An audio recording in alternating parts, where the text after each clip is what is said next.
There's a voice that speaks to you almost every moment you're awake. It comments on everything: what you should have said, what you're supposed to do tomorrow, what others think about you, what might go wrong. It worries. It judges. It replays the past and tries to predict the future. It tells you who you are. But here's the truth. That voice isn't you. Let that sink in. That constant stream of chatter in your mind, it's just noise. It's not your essence, your soul, or your truth. It's just a running narration, like a sports commentator who never stops talking, even when you're trying to find peace. Most people spend their entire lives listening to that voice, believing it's who they are. They let it define their self-worth, their fears, and their limitations. But imagine for a moment, if you're the one hearing the voice, then who's the listener? That's the real you, the observer, the awareness behind it all. The one who watches the thoughts come and go but doesn't have to become them. And that distinction changes everything. Because once you realize you're not the voice, you're the one who hears it, you unlock a power that most never even know exists. You begin to understand that peace isn't something you chase. It's something you return to once you stop getting pulled into the chaos of the mind. And when you stop identifying with the voice, something miraculous begins to happen. You stop needing to control everything. You stop living in fear of what might be or regret of what was. You start seeing life with clarity, with simplicity, with deep joy, right here, right now. This journey isn't about silencing the voice. It's about no longer letting it run your life. It's about sitting in the seat of awareness, calm, steady, untouchable, watching thoughts come and go like clouds across the sky, without letting a single one carry you away. Because the mind, as powerful as it is, can also become your prison, if you don't know how to step outside of it. And if that voice in your head has been keeping you trapped, if it's been weighing you down, making you anxious, fearful, or disconnected, then stay with me. Because what comes next isn't theory. It isn't vague philosophy. It's a path, a way out. One that's been walked by countless others who have finally tasted true freedom. It begins with a shift so simple, so quiet, that you might miss it at first. But once it clicks, you'll never be the same again. Let's take the first step. From the moment we are born, we begin building a story about who we are. We collect fragments: our name, our family, our nationality, our achievements, our traumas, and weave them into a tapestry we call the self. It becomes the lens through which we view everything. But what if this self is just a mental construct, an illusion sustained by constant identification? In Buddhist philosophy, this illusion is known as anatta, no self. The Buddha didn't say that we don't exist at all. Rather, he pointed to a deeper truth. The thing we call the self is not fixed, not separate, and not independently arising. It's a flow, a process, not a possession. When we observe our thoughts closely, we notice something remarkable. We do not create our thoughts. They arise. We do not control our emotions entirely. They unfold. Anger emerges, joy bubbles up, sadness lingers, and then they pass like clouds in the sky. If you were truly the thinker of your thoughts, you should be able to control them. But you can't. And that simple fact begins to crack open the illusion. This realization isn't meant to be frightening. It's profoundly liberating. Because the self is not solid, we are not trapped in our past. We are not doomed to be who we were yesterday. The you who felt hopeless last night is not the same you listening to these words right now. Identity is fluid, ever-changing, dependent upon causes and conditions. Think of a wave in the ocean. Does it have a separate existence from the water beneath it? No, a wave is just water in motion. Likewise, the self is consciousness in motion.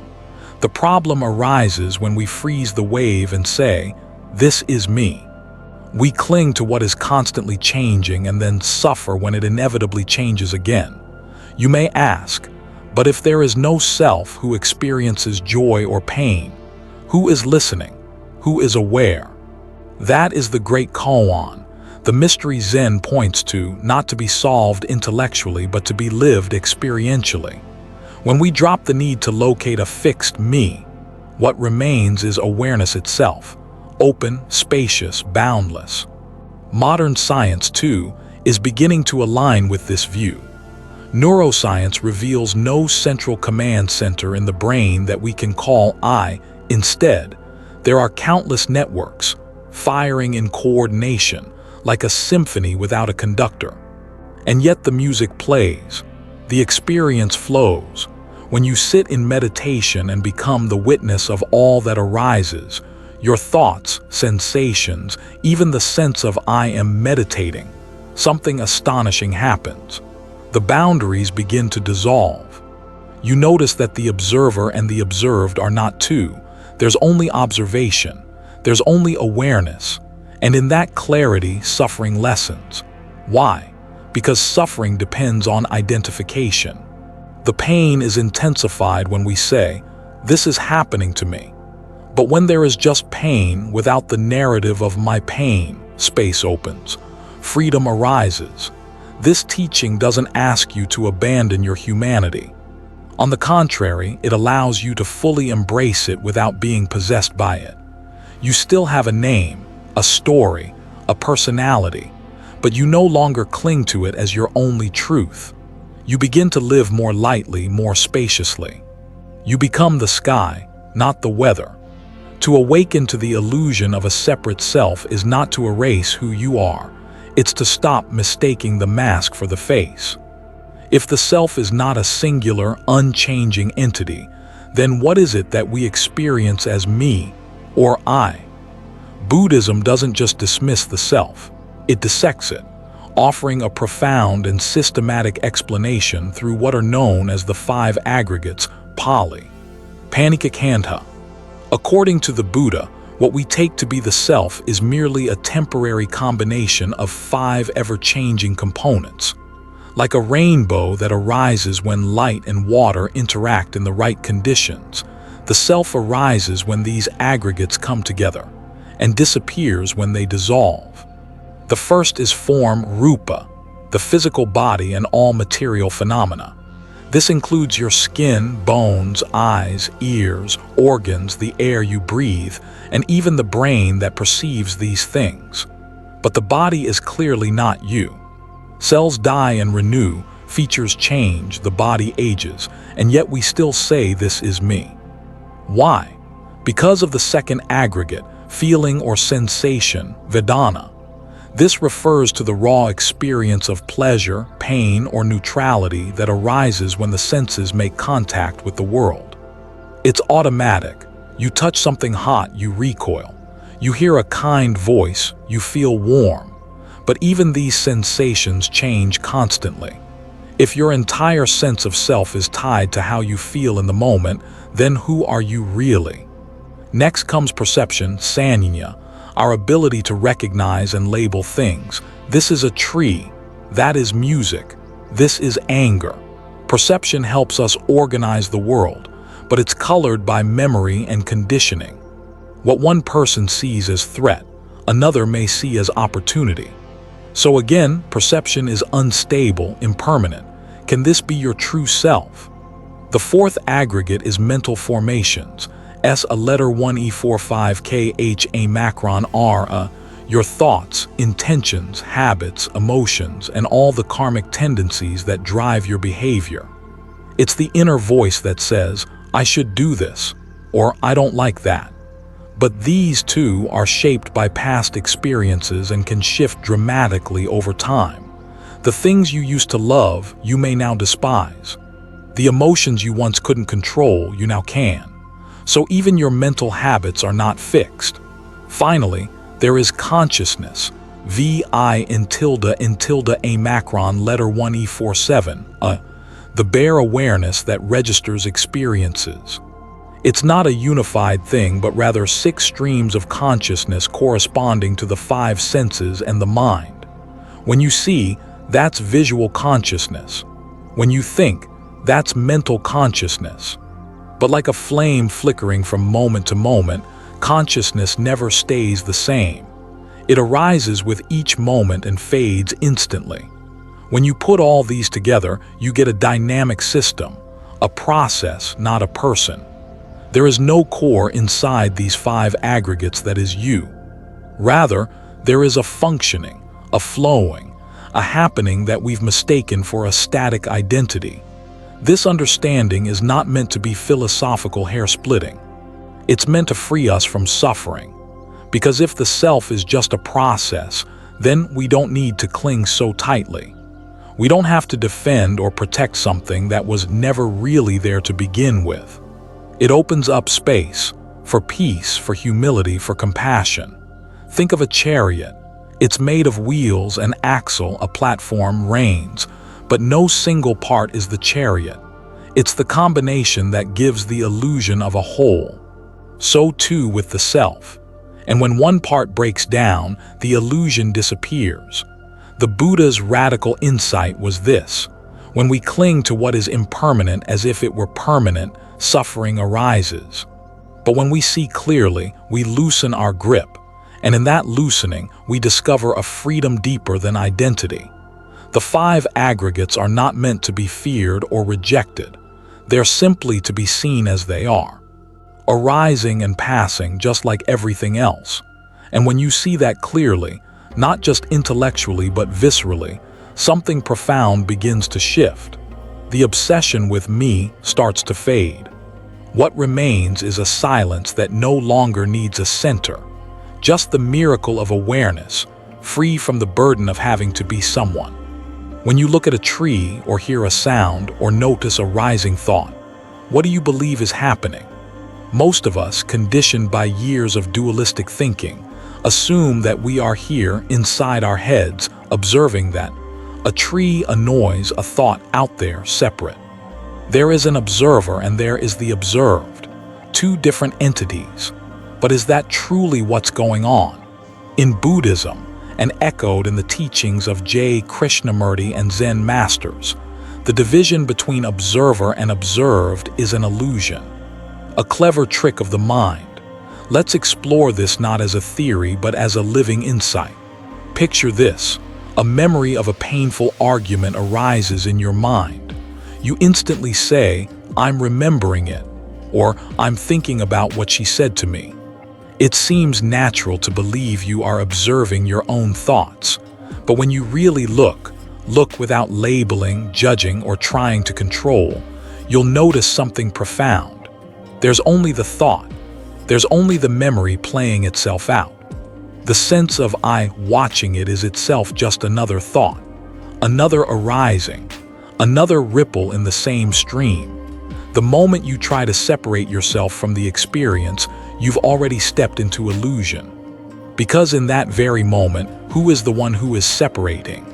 Who is doing the watching? This is what the Buddha meant when he spoke of anatta, non-self. Not that there is nothing at all, but that there is no fixed, observing entity behind the stream of experiences. The observer is the observed. The thought, the emotion, the fear, you are that in that moment. And if you examine fear, for example, not through explanation but through silent awareness, you'll notice it's not something happening to you. It is you.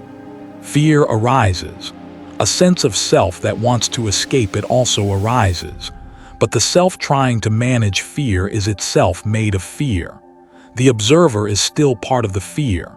There's no one behind the curtain pulling the strings. There's only the movement. This is why transformation in Buddhism doesn't happen through control, but through direct insight.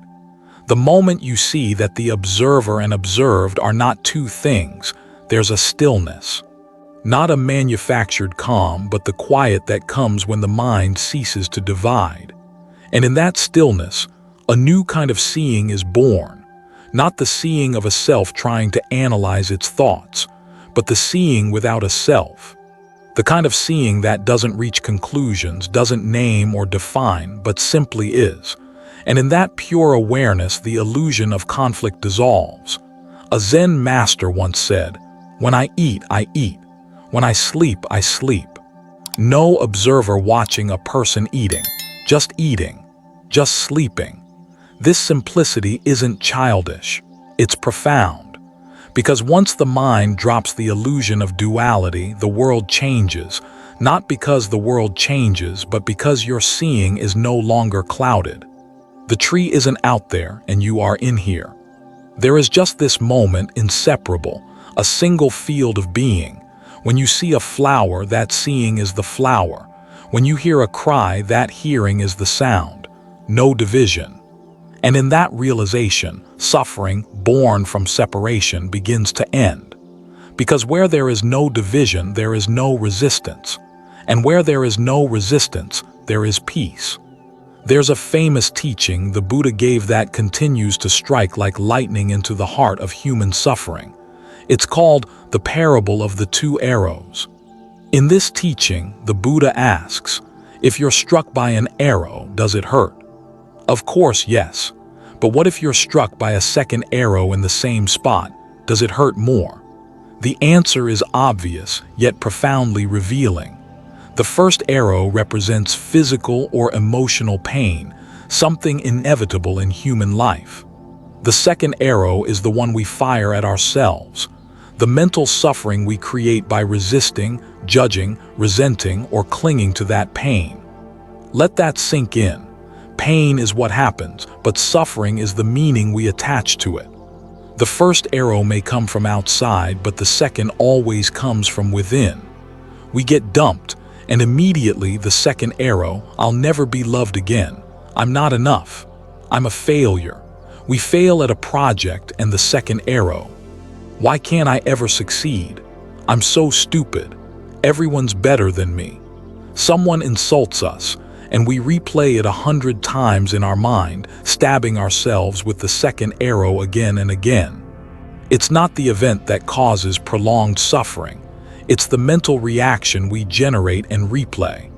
We multiply pain unnecessarily, turning momentary discomfort into a lifelong wound. This is where mindfulness steps in. It's not about avoiding pain, it's about learning how to not fire the second arrow. When we're present with pain instead of resisting it, it becomes a sensation.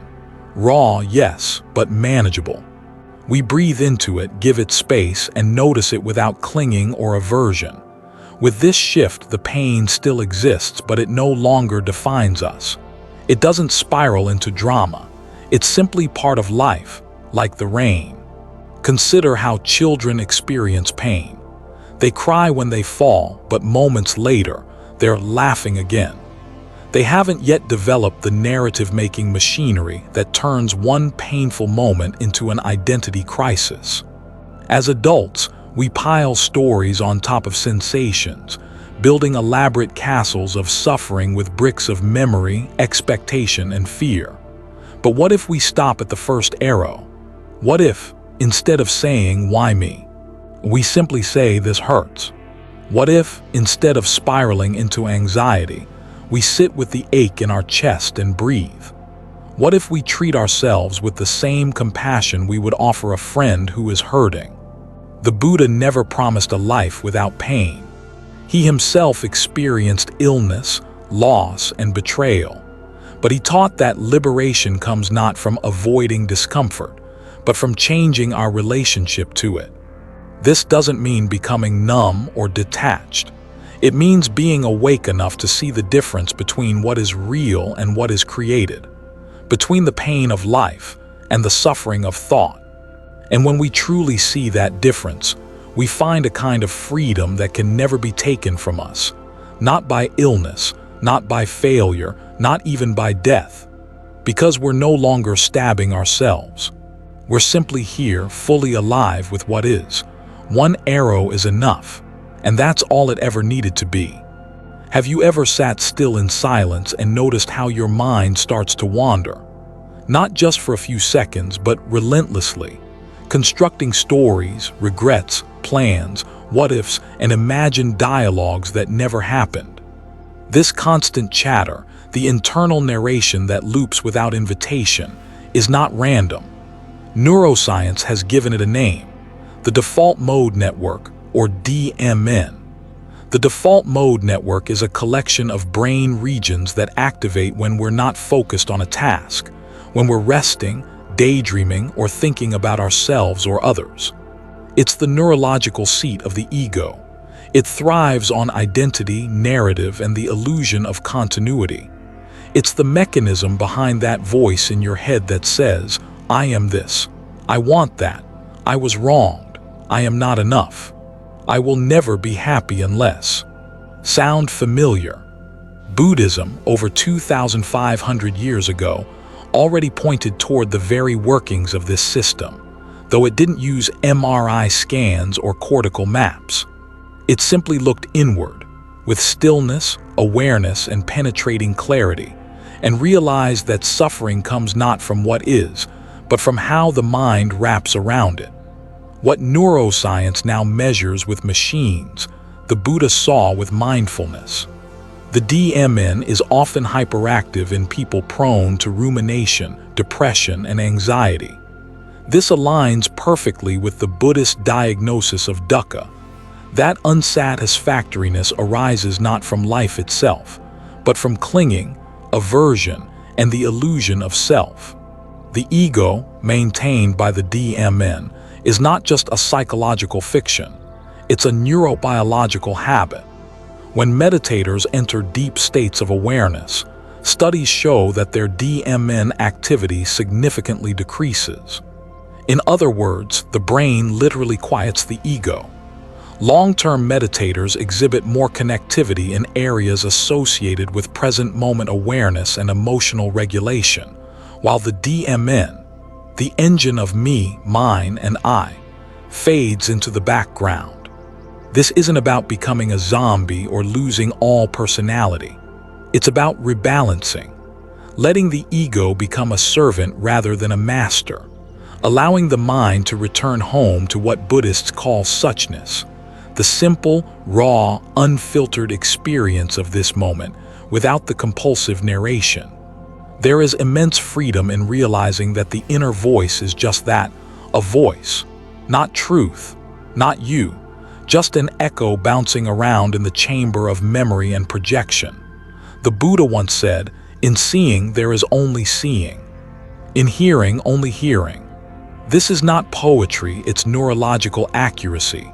Without the default mode network inserting "I am seeing" or "I like this sound," what remains is experience itself, unburdened by ownership. The convergence between Buddhism and neuroscience is not about proving who was right. It's about liberation.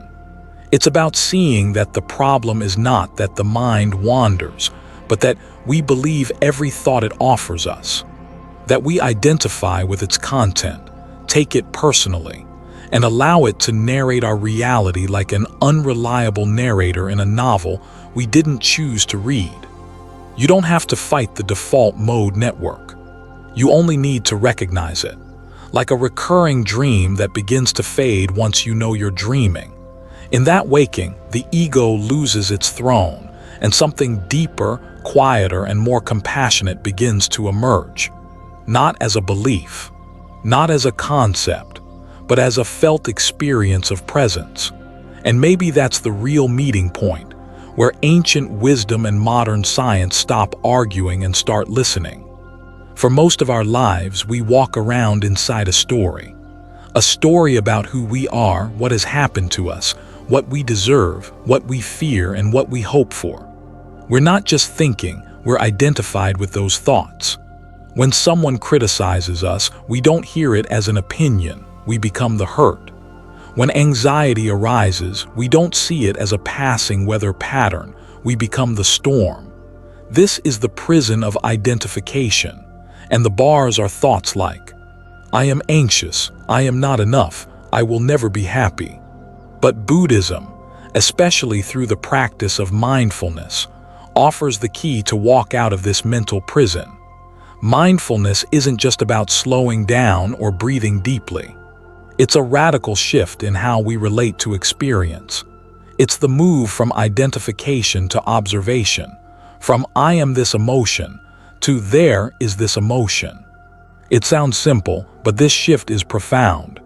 Because the moment you stop being entangled in the experience and start observing it, something extraordinary happens. You find space. Space between stimulus and reaction. Space between thought and self. And in that space, clarity is born. This is why Zen masters emphasize phrases like sitting quietly, doing nothing, spring comes, and the grass grows by itself. Because when we observe without clinging or resisting, reality begins to reveal itself. Not the distorted version filtered through ego, fear, or desire, but things as they truly are. Imagine anger arising within you. The usual pattern is trigger right arrow, thought right arrow, emotion right arrow, reaction. But with mindfulness, the pattern becomes trigger right arrow, observation right arrow, space right arrow, conscious response or non-reaction. Instead of I am angry, it becomes anger is here. That subtle change transforms the entire inner landscape. Because once you observe it, you're no longer inside it. You're aware of it, and awareness is not anger. Awareness is bigger than anger. Mindfulness reveals that every thought, emotion, and sensation is just a phenomenon arising and passing away in the field of awareness. You are not the content of your mind. You are the space in which that content arises. Modern neuroscience even supports this insight. Studies show that when people practice mindfulness, activity in the brain's default mode network, the part associated with rumination and self-referencing, decreases, and regions associated with present moment awareness and empathy become more active. In other words, mindfulness literally rewires the brain from a self-centered mode to a more expansive, connected one. But perhaps more important than any study is the lived experience of being able to sit with discomfort and not be consumed by it. To witness grief, anger, anxiety, not as enemies to be suppressed, but as teachers. Mindfulness teaches us that even the most intense feelings are impermanent. That which comes will also go. And in that knowing, we begin to trust life more deeply. We stop clutching so tightly to pleasure and stop running so desperately from pain. This practice of observation, repeated gently day after day, begins to erode the false boundaries we've drawn between me and the world, between my thoughts and reality, between the self and the unfolding now. We become like still water, reflecting everything, clinging to nothing. We don't chase peace. We become peace by no longer being at war with our experience. This is the power of mindfulness, not as a trendy concept but as a sacred discipline. It helps us walk the narrow path between numbness and reactivity. It helps us feel fully, without being overwhelmed. In that sacred space of awareness, we begin to live more consciously, respond more compassionately, and realize the greatest freedom of all. The freedom to no longer believe everything we think. At a certain point on the path of awakening, what once helped you, philosophy, scripture, even spiritual language itself, becomes a barrier. Words that were once doorways now become walls. Concepts that once brought comfort begin to constrain. This is the paradox of the spiritual journey. The very tools that guide us must eventually be relinquished. Buddha illustrated this with a powerful metaphor, the raft. Suppose a man builds a raft to cross a dangerous river. Once safely across, would he carry the raft on his back as he continues his journey? Of course not. He used the raft for its purpose, and now he lets it go. In the same way, Buddhist teachings, no matter how profound, are not to be clung to. They are tools, not truths in themselves. Once they've served their function, they too must be released. Language is the ultimate raft. It constructs a world of symbols, categories, and opposites, me and you, right and wrong, birth and death. But enlightenment is not a conceptual achievement. It's not reached by thinking about non-self or emptiness. It's a direct seeing, a falling away of the very mind that tries to grasp reality with words. Zen Buddhism, especially, has long warned against becoming lost in words. Do not mistake the finger pointing to the moon for the moon itself, goes the old Zen saying. The teachings point beautifully, precisely, but they are not what they point to. The moment we turn the teaching into a dogma or a belief to defend, we lose its essence. This is why so many Zen masters respond to philosophical questions not with explanations, but with silence, a gesture, or a shout. They are shocking the student out of the trance of language. They are not being cryptic, they are being kind, because they know that enlightenment is not reached by following ideas, but by letting go of all that hides what is already here. When you meditate deeply, you begin to notice something extraordinary. Your thoughts are always about something, past, future, judgment, naming. But there is a silence beneath them, a stillness that is not about anything. That stillness is not conceptual, not grammatical. It is not a story. It is awareness itself. And in that awareness, the sense of separation begins to dissolve. Not because you figured out a better idea, but because the machinery of idea itself has fallen quiet. Letting go of the raft doesn't mean discarding wisdom or becoming passive. It means seeing that clinging even to spiritual insight creates another prison. It means trusting the directness of experience, this breath, this sensation, this moment, without having to label it. It means surrendering the need to explain and being okay with not knowing. Ultimately, awakening is not something you achieve by knowing more, thinking harder, or meditating better. It is something that reveals itself when there is nothing left to hold onto, not even Buddhism. And in that raw, wordless presence, you finally see that truth cannot be spoken, only lived. When the sense of a solid, separate self begins to dissolve, something surprising happens. You would think, perhaps, that without a strong sense of me, life would become impersonal, cold, or detached. But the opposite is true. As the walls of self drop away, the heart opens. What remains isn't a void, but a vast, natural compassion. This is not the compassion of a person feeling sorry for another. It is not born of superiority or duty. It arises from direct contact with life, as life. When we identify with a fixed self, compassion becomes filtered.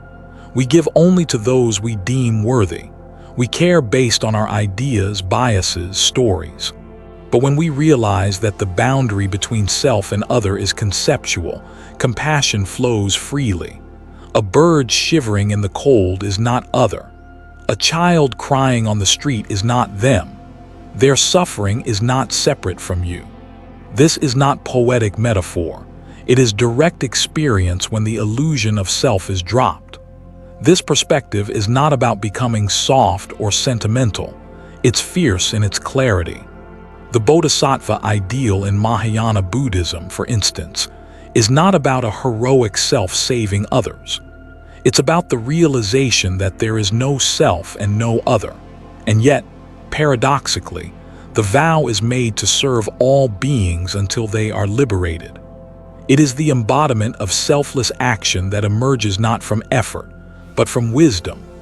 Modern neuroscience has begun to affirm what contemplatives have long known, that a strong, rigid sense of self correlates with patterns in the brain that also support fear, defensiveness, and separation. When these patterns soften through meditation, loving kindness, and insight, we don't become less human. We become more attuned to the common heartbeat of humanity. The walls inside our minds fall, and so too do the walls between people. This shift doesn't mean we abandon boundaries in a practical sense. Compassion without self is not naive. It sees clearly, acts wisely, and knows when to say no. But it doesn't cling to my side or your fault. It does what needs to be done with an open heart and no need for personal reward. Consider this story often told in Zen. A monk asked his teacher, "What is the path of compassion?" The teacher replied, "No self, no problem." This may sound cryptic, but it points directly to the root of suffering.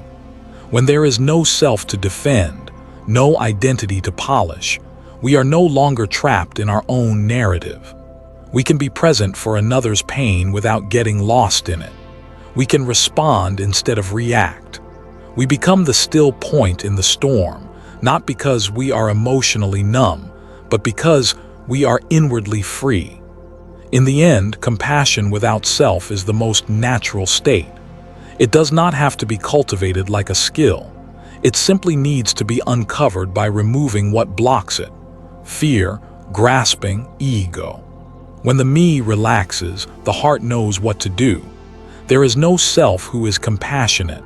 There is only compassion. This is the great offering of Buddhist practice. Not just peace for oneself, but the capacity to meet the world with love without conditions. Not because it's moral, but because it's true. And in a world fractured by division and identity, this kind of selfless compassion may be the most revolutionary force we have. For most of our lives, we walk through the world believing we are confined, locked inside a narrative, a name, a body, a personality. We carry stories like chains, defining who we are and who we're not. We say, "This is just the way I am," and seldom question the walls we've built around that identity. But through the lens of Buddhism, and supported now by modern science, we begin to see something profoundly liberating. The walls were never real and the prison door was never locked. Each chapter in this journey has chipped away at the illusion. We've seen that the self we hold so tightly is not a thing but a process, a flowing dance of form, feelings, perceptions, mental formations, and consciousness. Like a rainbow, it appears vivid and real, yet disappears when examined closely. The self is not broken, it's just misunderstood. We learned that suffering is not just about pain but about clinging, about the mental arrow we shoot after the first one. And that this second arrow, our resistance, our identification, is entirely optional. We've discovered the hidden machinery of the mind, the default mode network that keeps replaying our story of me and mine, and how mindfulness can gently disable that loop and return us to the present, where peace has always been waiting. From seeing the observer and the observed as one, to letting go of conceptual language and embracing direct experience, we've gradually peeled back the layers of illusion. And at the heart of it all, compassion emerges, not from a fixed identity being nice, but from the natural outpouring of awareness unclouded by ego. When the idea of a separate self dissolves, something paradoxical happens. You don't vanish, you become more alive.